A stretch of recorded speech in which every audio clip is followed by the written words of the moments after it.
2024 പൊതു തെരഞ്ഞെടുപ്പിന്റെ പോരാട്ടത്തിൽ എവിടെയായിരുന്നു CPIയുടെ സ്ഥാനം? CPIക്ക് പിഴച്ചത് എവിടെയാണ്? ധാർമ്മികത പോലും ചോർന്നു പോകുന്ന CPIക്ക് CPMൽ നിന്ന് മോചനം ആവശ്യമാണോ? തെരഞ്ഞെടുപ്പിലേറ്റ പ്രഹരത്തിന് പിന്നാലെ മുന്നണി മാറ്റത്തിലേക്ക് ഒരുങ്ങുകയാണ് CPI. LDF വിടണമെന്ന് CPIക്ക് അകത്ത് നിന്ന് തന്നെ ആവശ്യങ്ങൾ ഉയരുമ്പോൾ കണ്ടില്ല എന്ന് നടിക്കാൻ നേതൃത്വത്തിനാകില്ല.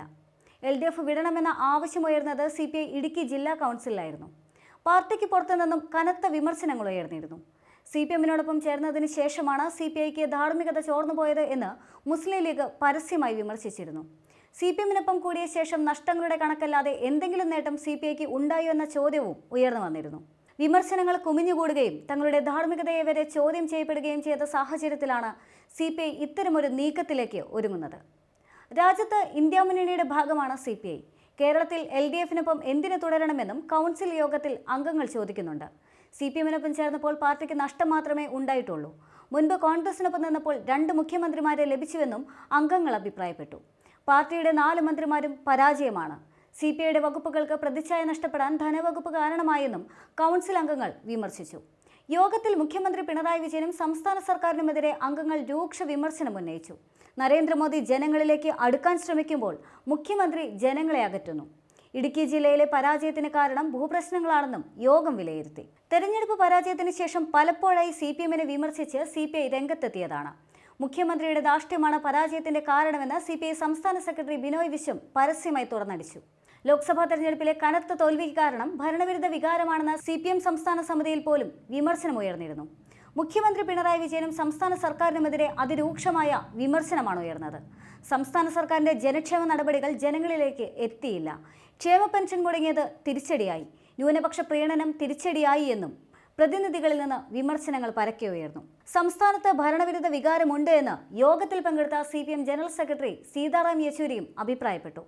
മുഖ്യമന്ത്രി പിണറായി വിജയന്റെ ശൈലിക്കെതിരെയും യോഗത്തിൽ രൂക്ഷ വിമർശനമുയർന്നു. നവകേരള സദസ്സ് ഗുണം ചെയ്തില്ല, അടിസ്ഥാന വർഗം പാർട്ടിയിൽ നിന്ന് അകന്നുവെന്നും MV ഗോവിന്ദൻ അവതരിപ്പിച്ച റിപ്പോർട്ടിൽ പോലും പറയുന്നുണ്ട്. തുടർന്നാണ് തിരുത്തൽ നടപടികൾ ശക്തമാക്കണമെന്ന് യോഗം വിലയിരുത്തിയത്. മുഖ്യമന്ത്രിയുടെ മകളുടെ പേരിലുള്ള അഴിമതി ആരോപണവും തിരിച്ചടിയായി. മന്ത്രിമാർക്കെതിരെയും വിമർശനമുയർന്നു. മന്ത്രിമാരുടെ പ്രകടനം മോശമാണെന്നും അംഗങ്ങൾ വിലയിരുത്തി. ഈഴവ പിന്നോക്ക വിഭാഗങ്ങൾ ഇടതുപക്ഷത്തെ കൈവിട്ടു. നവകേരള സദസ്സ് ധൂർത്തായി മാറി. പരിപാടിക്കായി നടന്നത് വലിയ പണപ്പിരിവാണ്. ഉദ്യോഗസ്ഥരെ ഉപയോഗിച്ച് പണം പിരിച്ചുവെന്നും വിമർശനമുയർന്നു. മതന്യൂനപക്ഷ വോട്ടുകൾക്കൊപ്പം പരമ്പരാഗത വോട്ടുകളും നഷ്ടപ്പെട്ടു എന്നാണ് പാർട്ടിയുടെ പ്രാഥമിക വിലയിരുത്തൽ.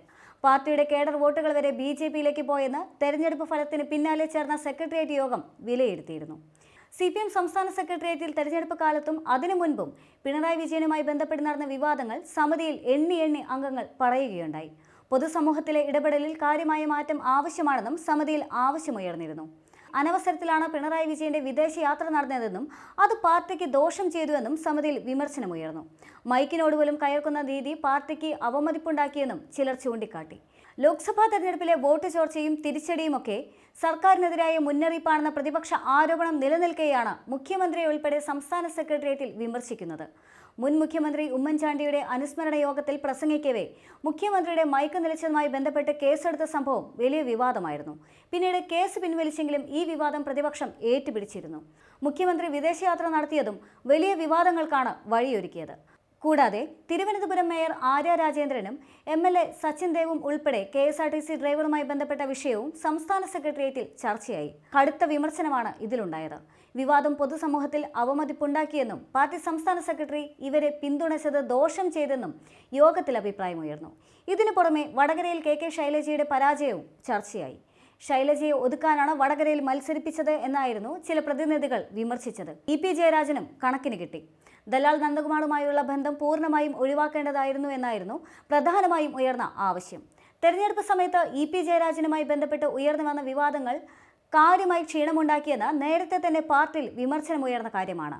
പ്രത്യേകിച്ചും ശോഭാ സുരേന്ദ്രനുമായി നടത്തിയ ചർച്ചയും പ്രകാശ് ജാവദേക്കറുമായി നടത്തിയ കൂടിക്കാഴ്ചയും ഗുണം ചെയ്തില്ല എന്ന് വിലയിരുത്തലുകളുണ്ടായിരുന്നു.